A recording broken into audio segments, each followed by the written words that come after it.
Japanese arts and self-cultivation. Introduction.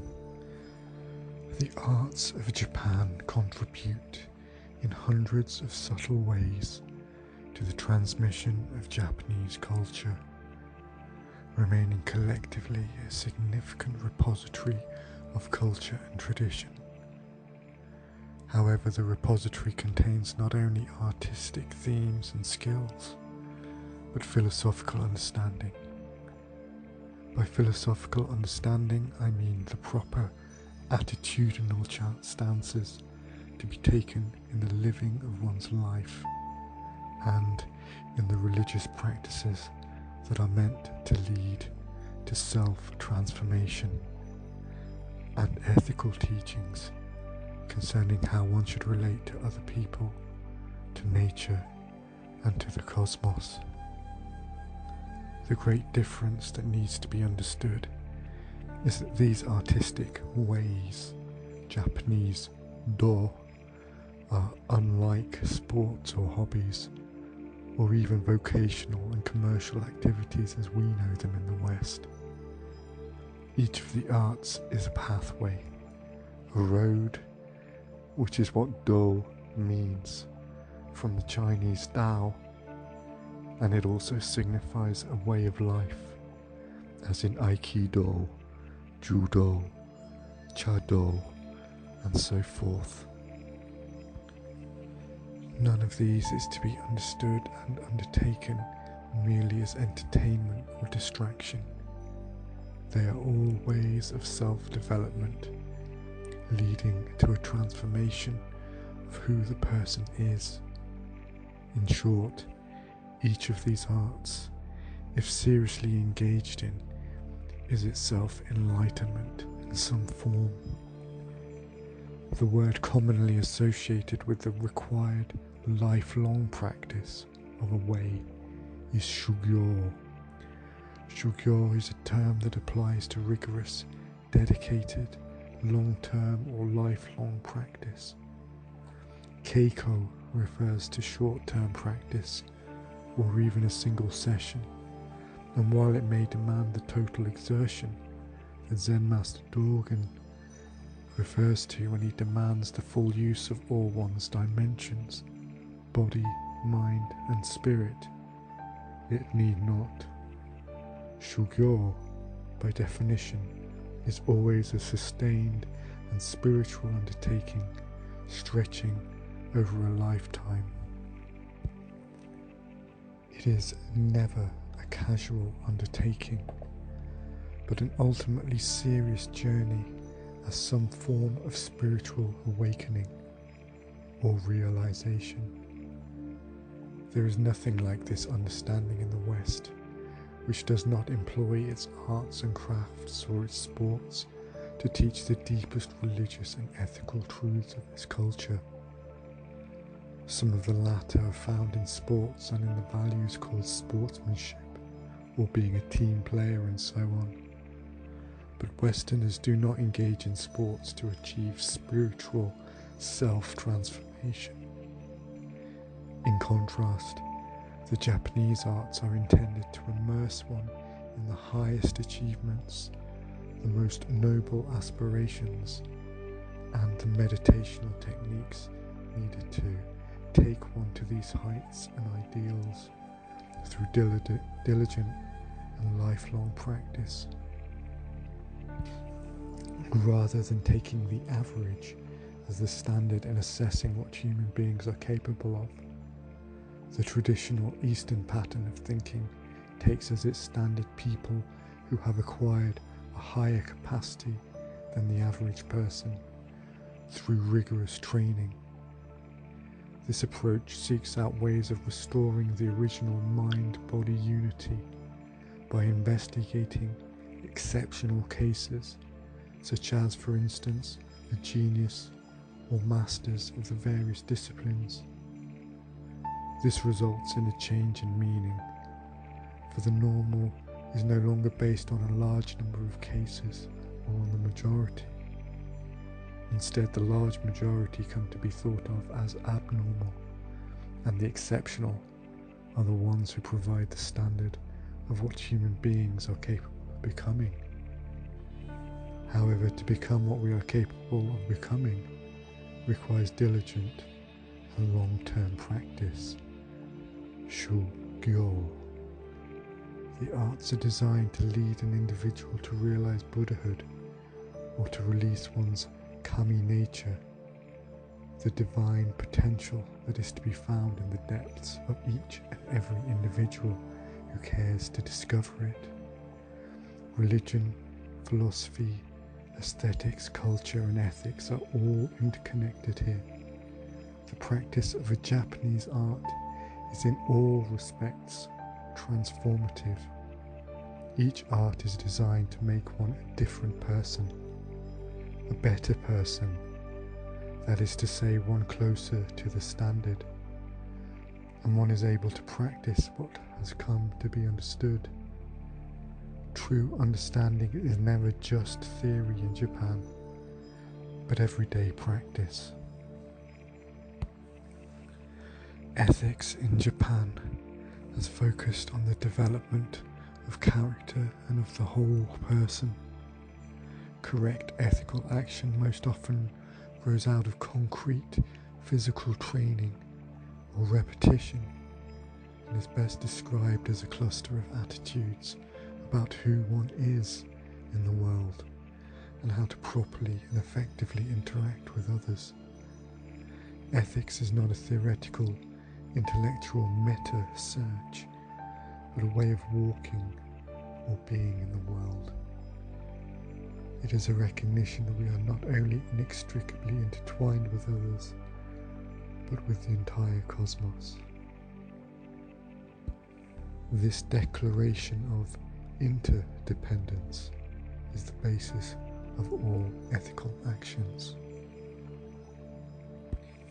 Ethics is a way of being in the world, a comprehensive sense of the oneness of things that yields a joy in living as fully as possible with others and in nature. What will emerge is a picture of the human being that is capable of the highest interpersonal ideals, while at the same time living a life of personal joy and fulfillment. When I asked a teaching master of tea what she learned from making tea, she replied, "I've learnt to be happy every day, all day." The look on her face and the fact that she was still teaching well into her declining years convinced me of the authenticity of her claim. Being empty is the first step in being truly open to the other, and being open to the other is to be unified with the other by being the other alone for a moment, in the forgetting of oneself and attending fully to that other. Perhaps this is the heart of ethics in Japan. They teach how to be in the world, alone and with others, becoming the other, in the moment, in the now, in this place where the world is just now unfolding. And this is what the arts teach in so many different ways, but with astounding ability and patience. Chapter 1. Self-cultivation. In engaging in the cross-cultural dialogue of this study, there are 5 key concepts that require some clarification to bring us as close as possible to speaking the same language with minimal distortion. These 5 concepts are: 1. The body, mind, and the unification of mind and body. 2. Enlightenment. 3. Meditation. 4. Self-transformation, self-cultivation. And 5. Key energy. Mind, ordinarily understood in Japanese, is inclusive of both reason and emotion, both thinking and feeling. Mind and body are everywhere intertwined, and it is an abstract thinking alone that we find them separated. The modern problem in the West has been how to put the two back together again. However, mind and body are and always have been two sides of the same coin. Heads and tails do not need to be linked, for they are already one. The two sides can be distinguished, as can the edge, but together they form or constitute a single coin. And like a coin, we too are one, and not at all in need of being put back together like some Humpty Dumpty. Of course, one might ask why, if the two were never actually separated, it's necessary to reconnect them. It's one thing to resist separating mind and body conceptually, however, and another to learn how to act with mind-body oneness in whatever one does. Practitioners of Aikido and most Japanese philosophers insist that body-mind unity is our natural state. But we have forgotten this and have learned to treat the two as separate. We must keep in mind a distinction between the ego, the everyday mind, and the deeper self, the true self, which represents who we really are. At this deeper level, body and mind are one, but at the level of the ego, which is the reasoning self, we conceive of the material world as separate from us. Our bodies, as part of the material world, come to be thought of as tools, associated with but no longer an inseparable aspect of who we are. The body, we are often told, is corrupt, a hindrance, something to be endured. It is the arts and the martial arts, as well as Zen Buddhism in particular among the religions, however, that are best equipped to remind us of this deeper, natural state of being, and to help us return to that state through diligent practice. Thus, practice can be viewed as the process by which we come to know who we really are. Unification of body and mind. In Japan, it is not that the typical man or woman on the street does not think of the mind and body as separate and distinct, just as we in the West tend to do, but that beneath this common sense belief is a long-standing tradition that the goal of living and of discipline and practice is to reunite what was already united at birth, but was separated in the process of growing up. In point of fact, mind-body unity has never been severed, else our digestive system would not function and we would be unable to coordinate our limbs.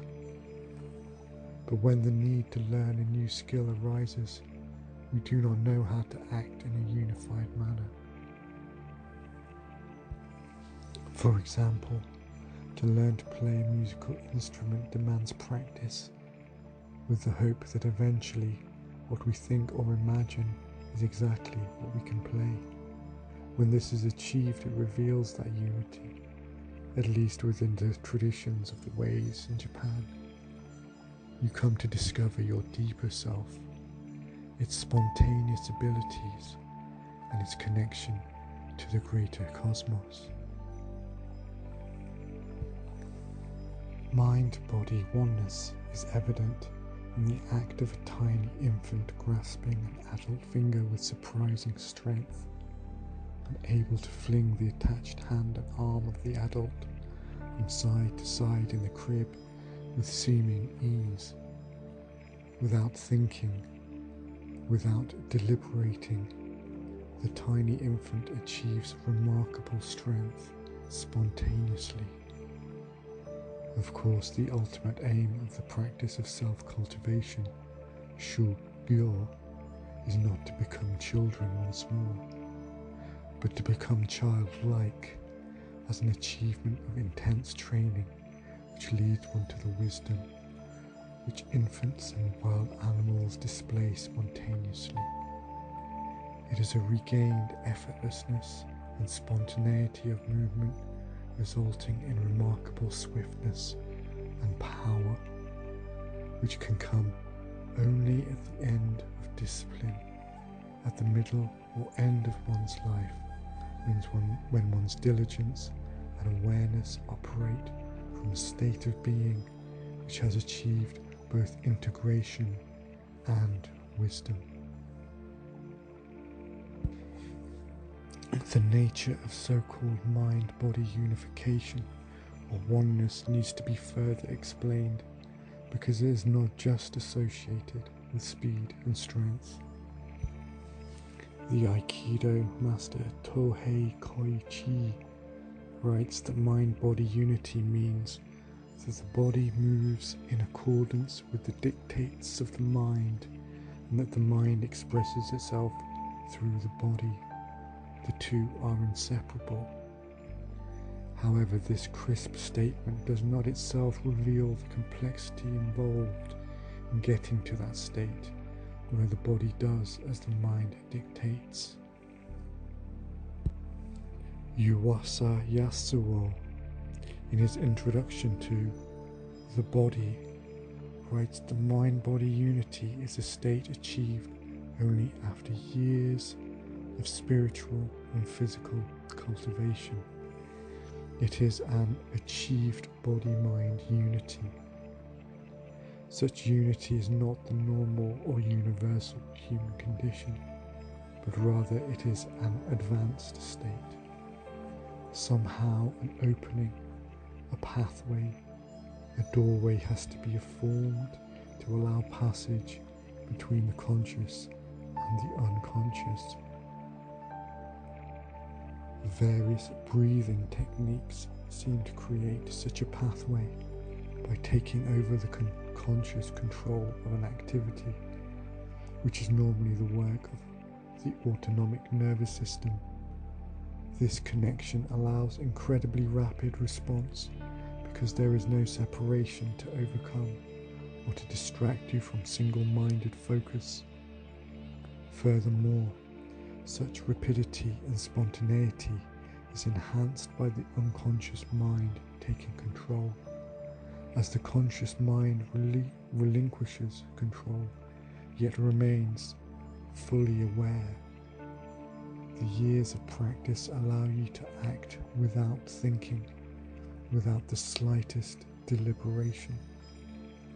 Both the conscious and unconscious minds each benefit from this fuller harmony and integration. In fact, any of the Japanese ways can bring out the opening of a pathway between the conscious and the unconscious, thereby allowing the body to respond with incredible rapidity to any challenge or situation. A swordsman in battle has no time to think of alternative paths to victory. To do so would mean death, for deliberation would create an opening for one's opponent, an interrupted response inviting an instantaneous strike by the opponent's sword. The response has to be instantaneous, purely responsive. The highly trained body-mind responds without the slightest thought or deliberation. At first, the training of the body is awkward and it seems uncooperative because consciousness is still in control, and we try to figure out how to hold our hands, our feet, when to inhale and exhale, and what to do about our rambling thoughts. But gradually there develops an acquired naturalness.